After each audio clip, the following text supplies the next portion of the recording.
Hi hello friends, இன்றைக்கி வீடியோவில் என்ன பார்க்க போகிறோன்னு பார்த்தீங்கன்னா, புறாவோட பேர் தான் நம்ம பார்க்க போகிறோம். ரொம்ப நாளுக்கு அப்புறம் போயிட்டு போடுறேன் பாருங்கள்.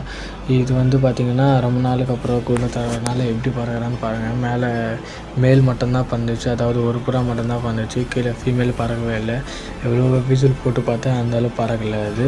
அதுக்கப்புறம் வந்து பார்த்திங்கன்னா லைட்டாக அதுவும் மூடிட்டு பக்கத்து கூண்டில் பெரிய கூண்டில் போய் பார்த்தா சாப்பாடு தீனி நேற்று நைட்டே நான் வந்து எடுத்துகிட்டு அது மருந்து கலக்க வைக்கிறதுக்கோசம். அதுக்கப்புறம் தண்ணி வைக்கிற கிண்ணி மட்டும் தூக்கி மேலே வச்சேன். அப்புறம் எல்லா பவுலும் தூக்கி மேலே வச்சேன். ஏன்னா மொத்த பவுலும் இன்றைக்கி நல்லா க்ளீனாக கைக்கிடலாம் அப்படின்ட்டு. அப்புறம் இந்த மருந்து உங்களுக்கு தெரிஞ்சு எதுக்கு போடுவாங்கன்னு தெரிஞ்சால் நீங்கள் வந்து கமெண்ட் பண்ணுங்கள். அதுக்கப்புறம் வந்து பார்த்திங்கன்னா அந்த 3 தண்ணி பிடிச்சி வச்சுட்டு 3த்துக்கும் போடலாம். அப்புறம் ஃபீடு 3த்துக்கும் போடணும். ஃபீடில் வந்து 3 ட்ராப்பு, தண்ணியில் வந்து நீங்கள் 3 ட்ராப் போட்டால் மட்டும் போதும். தண்ணியில் வந்து பார்த்திங்கன்னா நீங்கள் போட்டதுக்கப்புறம் நீங்கள் அது கலக்க தேவையில்லை. ஏன்னா வந்து பார்த்திங்கன்னா அதே அந்த மருந்தே வந்து பார்த்திங்கன்னா லிக்விடு, அதனால் நீங்கள் கலக்க தேவையில்லை. ஃபீடில் மட்டும் நீங்கள் கலக்கினா மட்டும் போதும். அதுவும் கையில் நல்லா நீங்கள் வாஷ் பண்ணிவிட்டு க்ளீனாக இருக்கும்போது நீங்கள் கலக்குங்க அத்தை. நானும் அதில் 3 ட்ராப்பு 3த்துலையும் 3 ட்ராப் போட்டேன். தண்ணிலையும் 3 ட்ராப்பு போட்டு நல்லா நானும் கை வச்சு நல்லா கலக்க போகிறேன். கலக்கிறது எப்படி கலக்கிறேன்னு நீங்களும் பாருங்கள். அந்த கலக்கும் போது லைட்டாக இதுக்கு முன்னாடி இந்த கலருக்குன்னா லைட்டாக பிங்க் கலரில் மாறும்.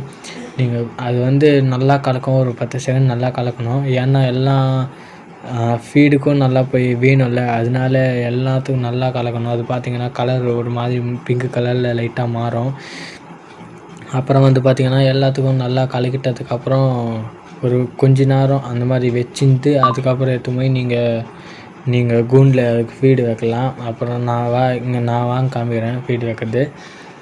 அப்புறம் வந்து பார்த்திங்கன்னா ஒவ்வொன்றா வைக்கலான்னு தூக்கி மேலே வச்சேன். அதுக்குள்ளே அவன் கீழே இறங்கிட்டான். அப்புறம் இந்த கூண்டில் வச்சேன், அது பக்கத்து கூண்டுலேயும் வச்சேன். அப்புறம் மேலே இருக்கிற கூண்டுலேயும் வச்சேன். ஏன் இந்த 2 பீஸ் வைக்கிறேன்னு அடுத்த வீடியோவில் சொல்கிறேன். அப்புறம் வந்து பார்த்திங்கன்னா கூண்டு மூடும்போது தான் தோணுச்சு அவன் உள்ளே போடலன்னு. அவனை பிடிச்சி நானும் உள்ளே போட்டேன். உள்ளே போட்டதுக்கப்புறம் அவன் பாருங்களேன் தண்ணி எப்படி கீழே ஊற்றுறான்னு. நான் அவ்வளோ கஷ்டப்பட்டு கலக்கி ஏற்றான் தான் அவன் கீழே ஊற்றுறான். நான் காமிக்கிற பாருங்கள். இந்த பக்கம் கூண்டுக்கும் வச்சுட்டுனா அப்புறம் அந்த பக்கம் கூண்டுக்கு வைக்கும் போது பார்த்திங்கன்னா அவன் எப்படி எகிரி குதிக்கிறான்னு பாருங்களேன். அந்த கப்பை மேலே நான் அதை பிடிச்சி கீழே தள்ளி போட்டான். மொத்த தண்ணியும் கீழே போயிடுச்சு. நான் திட்டுற திட்டுக்கு கூட அவன் எதுவுமே காதில் போட்டுக்க அது மாதிரியே சாப்பிட்றான் பாருங்கள். நல்ல புள்ள மாதிரியே சாப்பிட்றான் பாருங்கள். அதுக்கப்புறம் வந்து பார்த்திங்கன்னா வேறு கப்பில் கலக்கி நான் வச்சதுக்கப்புறம் வந்து பார்த்திங்கன்னா எப்பயாச்சும் நல்லா கொடுறான்னு திட்டிட்டு ரோஸ்